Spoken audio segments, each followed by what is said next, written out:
This is the 4x4 show. My name is Dumelo. Myself and Umberni, in this week's episode, we get to drive around in two bakkies that want to dethrone the Hilux. A staggering 15 million Hilux bakkies have been sold worldwide.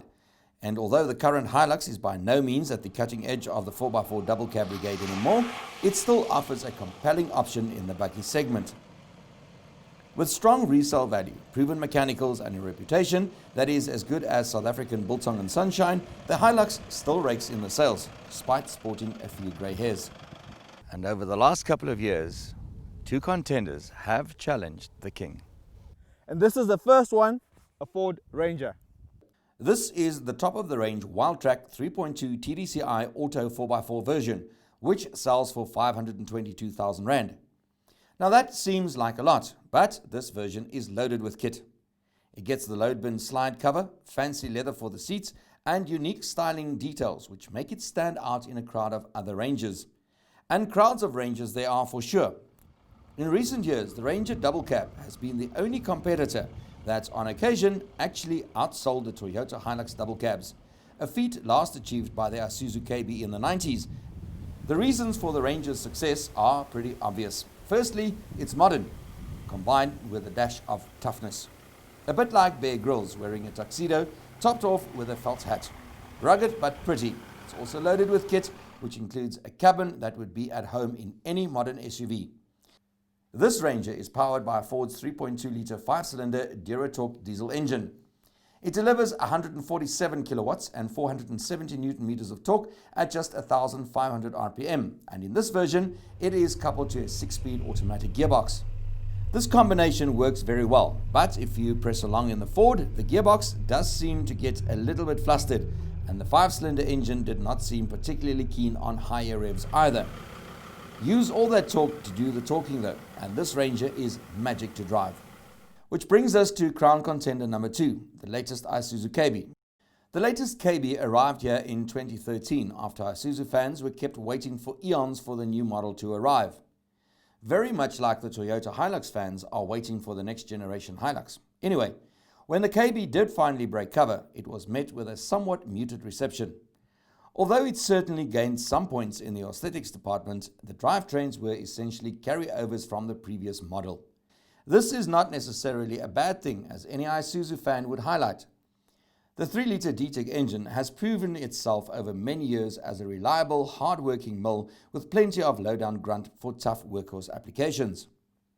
The engine's power and torque had been upped for its latest role, and it now boasts 130 kilowatts and 380 newton meters of torque at 1,800 RPM. That's quite some ways off the Ford's numbers. Isuzu does not sell the top 4x4 double cab with an automatic gearbox, so a 5-speed stick shift is employed here. This version retails at 473,000 Rand, which is nearly 50,000 Rand less than the Ford. And again, the Ford has a lot more standard kit and bells and whistles than the Suzy. Let's be honest with each other. All vehicles on the market nowadays feature plastic in the interior. But you get plastic, and then there's plastic. And then there's Isuzu plastic.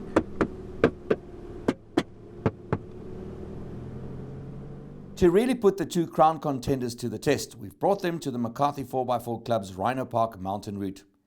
This mountain trail features some pretty hairy obstacles, but mindful of those trendy side steps on both these pickups that are easily damaged on a track like this, we'll rather avoid the worst of them. Meanwhile, Mr. T is having much too much fun in the Ford. I really love the feel of this Ranger because when you drive inside, you don't get a sense that you're driving a bakkie. It doesn't give that sense that you're driving a bakkie. The 3.2 engine is very torquey, and I'm very impressed with the torque of it, with the power that it delivers. So doing obstacles, you do them with, it's like a breeze. When you're in the cabin, you also don't pick up the engine noise, so you're more than likely to think this is a petrol engine, but in fact it's a diesel engine. Drivetrain selection, Ford has moved away from the core stocky, which I personally like. I don't know why. They've gone now to electronics, so to select from 2H, 4H or 4 low, there's a switch right in the center of the console. just select it from 2H now to 4 low. Going up an incline, easy as pie. That's what you'd expect from a diesel engine anyway, and this is way capable. While Mr. T makes light work of the obstacles in the Ford, I'm a little bit less than impressed in the KB cabin, even though the Isuzu keeps on forging ahead. This modern day and age, when electronics features on almost every single vehicle that's available on the market, Isuzu have thought it well to launch their brand new Isuzu a while ago without traction control or stability control, which to me is a huge issue in terms of safety. It also does not have hill descent control, which you find on some of the most basic vehicles around nowadays, or hill assist for that matter. Isuzu have also always been known for a comfortable ride, a soft ride, and there's no debating that. However, when it comes to off-roading, we do have a bit of an issue in terms of ground clearance. Isuzus have never been known to be the highest vehicles around. The 4x4 selection, as with most 4x4s nowadays being electronic, you've got a button switch. You can select for high on the fly, which means while you're driving. Personally, I still prefer the Kortkiri, because with a manual system like that, if something does go wrong, you can always fix it. However, electronics become a problem. If something goes haywire with the electronics, how do you fix that? It's not that simple. On that note, maybe it's time to swap buckies, but judging by the smile on Mr. T's face, I don't think he's going to give up that Ranger so easily. Tumelo, coming to Mellow. Yeah, Benny. Stop. Hey, There's what a huge now? buff added to the left of your car, guys. Just Yeah. come up and meet you there. What's up, Benny? On the left hand side of your car, huge buff out of there. No, man, don't play like that, Benny. Don't play like that, man. Traction control, stability control, hill descent control, trailer sway control, and so the list just carries on and carries on and carries on. Yes, it's plastic as well. A lot more solid, guys. A lot more solid. I have electric seats, electrically adjustable height, steering I can adjust. This is just one awesome car. Yes, it's more expensive than the Isuzu, but I can understand why. I can really understand why. I've got leather seats, and I have really comfortable seats for that matter. These seats are heated. They're awesome. There are one or two things on the Ford that does bother. For one, and it's not just on the Ford, unfortunately it's basically on all the manufacturers nowadays, is the side runners. And then of course the other thing that bothers me is the tow hitch on this vehicle, and I know and understand why they have the tow hitch that they have. It's because of the towing capacity of this vehicle, so it needs to be strong and sturdy. But it is a bit of an inhibitor when it comes to serious off-roading, in the sense that it does take away some of your departure angle. And while I'm happily dispatching obstacle after obstacle in the Ford, Mr. T is having lots of fun in the Susie. Look, it's not bad by any means, and the 3-litre diesel engine has plenty of low-down grunt, and it does very well without the aid of any electronics. Let's hear what Mr. T thinks. So after Bernie stole my Ranger, I can sort of understand why. The Isuzu, for me, the build quality inside, it looks very bland, it looks very plasticky, and I don't know, it just, I don't want to say cheap, but it does look, the panels, it feels like you're going to be vibrating these things off in the next 100 Ks or something like that. What is really impressive though is the torque. Again, I'm a guy that believes that an off-road car, especially if you're going to be doing obstacles, if you're going to be towing heavy stuff, you want your torque. So for me, if you're talking 4x4, you're talking diesel, and that is what I love about the Isuzu. It comes in cloth, and I love my leather seats. Going through the gears, you sort of feel like they're not smooth. It's almost as if something is wrong. You almost, it just feels odd. It just feels like you're braking the truck. But this is how it's built, and you know, I know Msaki, wherever he is like, yeah, Tumelo. That's an Isuzu thing, you know. Different strokes for different folks. It's a lovely suspension. It's not too soft, it's not too hard. When you're going over rocks, when you're going over obstacles, you're not all over the car, and then, you know, it's a comfortable ride. It is slightly noisier though, so you get reminded that you're driving a diesel bakkie. It is noisier of the two vehicles. Off-road, it's a capable bakkie. I mean, it's done what the Ranger could do, and I think it can do just as well, you know, on very, very hard courses. The downside being the side steps, but other than that, it's a capable bakkie.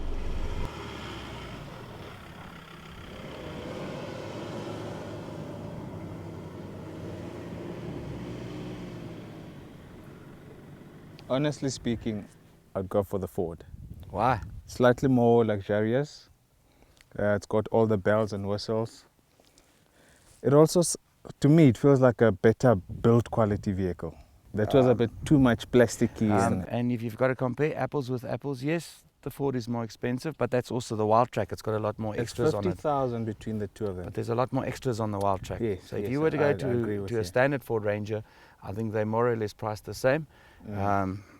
More bang for your buck, I'd go with the Ranger. Done. So at least this episode we agree on something. And why did you have to bring me to the sandpit? How's your sand driving doing? No, getting along. I made it, you know. You're getting there used to it, slowly yeah. but surely. Yeah. A lot of hours in the workshop.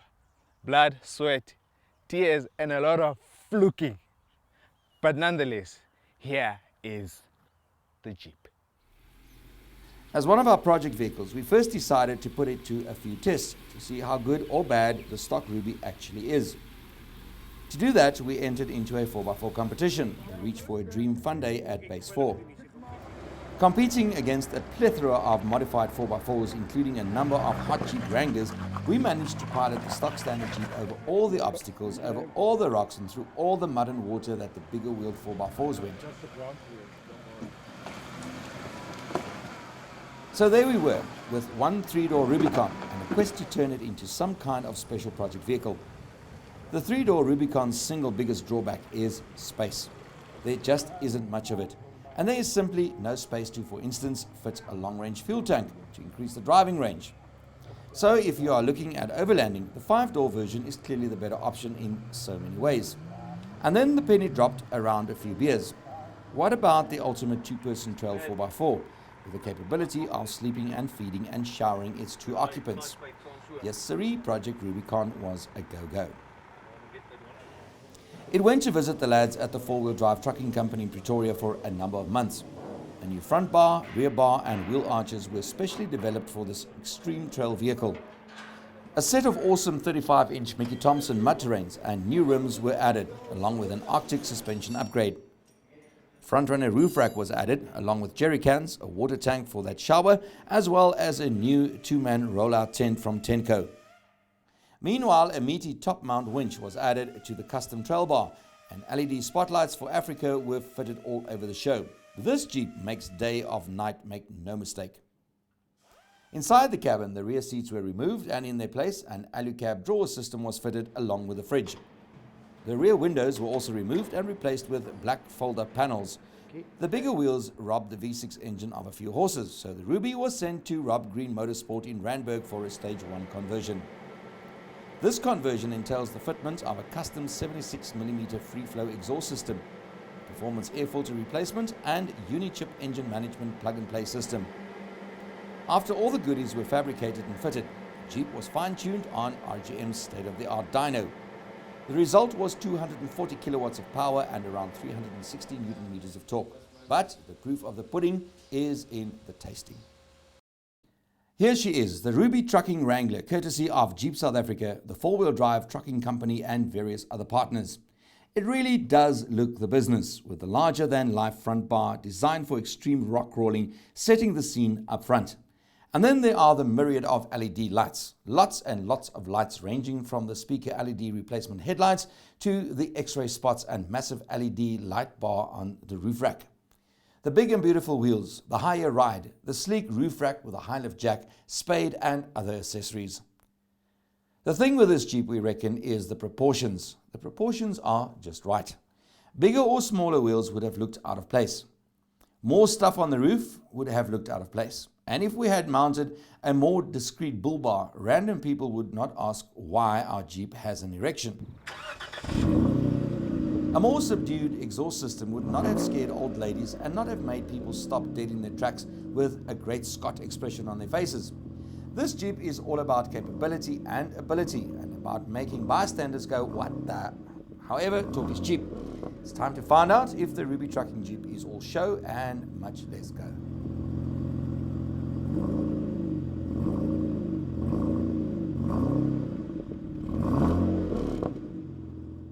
So the paint is not yet dry properly on this vehicle.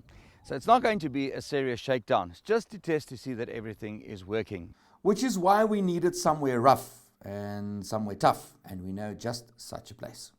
So where did we decide to do the shakedown? Well, we've come to the wild, wild west, also known as At Sakhat. We visited At Sakhat a few weeks ago in our standard Toyota Fortuner. That day, our tuner took a few shots on this rough track. It just didn't have enough clearance, and the front and rear bumper also took some shots as we tried to get up some of the obstacles, which is why we thought it would be the perfect venue to put the jeeped up Jeep trail vehicle through some paces.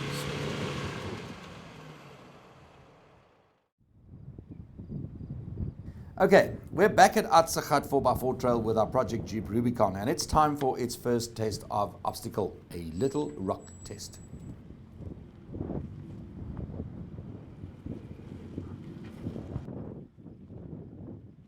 Here are a few smaller rocks to ease the Jeep into things. First gear low range, front sway bar disconnected, front and rear lockers engaged, tally-ho!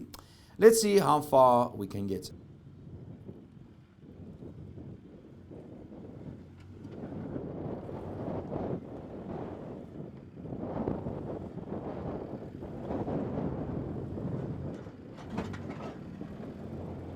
And that was almost too easy.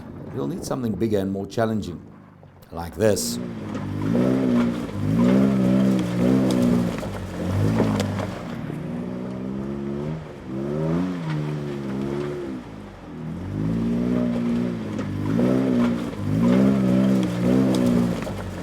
And another task successfully completed without much ado. This is turning out to be quite fun. We need to up the ante even more.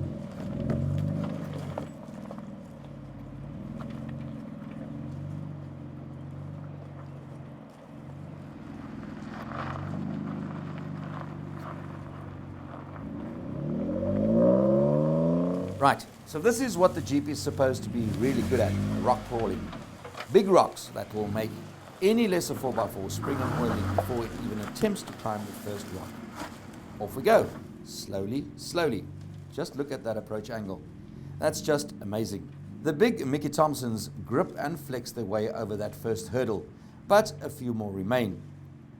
With the front and rear lockers engaged and crawling in first gear, and with that 100% approach angle, the Jeep negotiates these rocks too, no worries. This thing is just unstoppable. As we mentioned, the paint is still not properly dry on this monster, so we're not going to tackle mud and deep water just yet. In the last episode of the series, after all the bolts have been retightened and the paint is properly dry, we'll take the Jeep off-road proper, like in proper. Meantime, some more news on the practicality of this machine. Because it's a weekend toy, it does not mean that you have to go without the basic luxury amenities. I mean, you have easy access from the side. At the back here we have a fridge, and that's for Dad's cold ones, okay? Bear that in mind. At the top here we have a folding and collapsible two-man tent. We also have extra water, little water tap here if Mom wants to have a shower. Extra packing space at the back there. We have extra fuel. And on this side, this is the nice part, some extra packing space for you. Compliments of the alley cab drawer system, where you can pack anything. We've decided to put in our little compressor and everything in here. So, all things considered, we reckon the Ruby trucking project has been a resounding success. That's despite my initial reservations about the upgrades, especially since the standard Rubicon was already so very capable. Well, so we've taken an already capable 4x4 vehicle and we've made it even more capable. And I, for one, was very, very, very skeptical as to whether all of this is really worth it. Please bear in mind that this is not a typical overlanding vehicle. This car was designed as a weekend toy, as literally as something to go and play with on the weekend. And the way that we've improved it now, it is the ultimate toy, albeit an expensive toy. You have your two-man tent, you have extra water, you have extra fuel. Bear in mind you only have a 70-litre fuel tank here, so your range is probably not that wonderful. But yes, it's a wonderful, wonderful weekend toy. But a serious overlander, my opinion, and please guys, it's my opinion, no. Okay, so that's a wrap. Tell you what, while you guys are busy packing up, here's a couple of obstacles I still wanted to enjoy it, guys. Remember to tune into the series' last episode in 2 weeks' time. Then we'll take the Jeep Wrangler Rubicon on its first weekend away 4x4 trail, and we're going to tackle a seriously serious 4x4 test. Well done to you, Bernie. In the last episode, the Jeep gets to go on a road trip. In next week's episode, I get to test drive some old 4x4s with a lot of kilometers under their belt. These things might need walking killers. Keep it real. If there's mud, I will find it. See you next week's episode.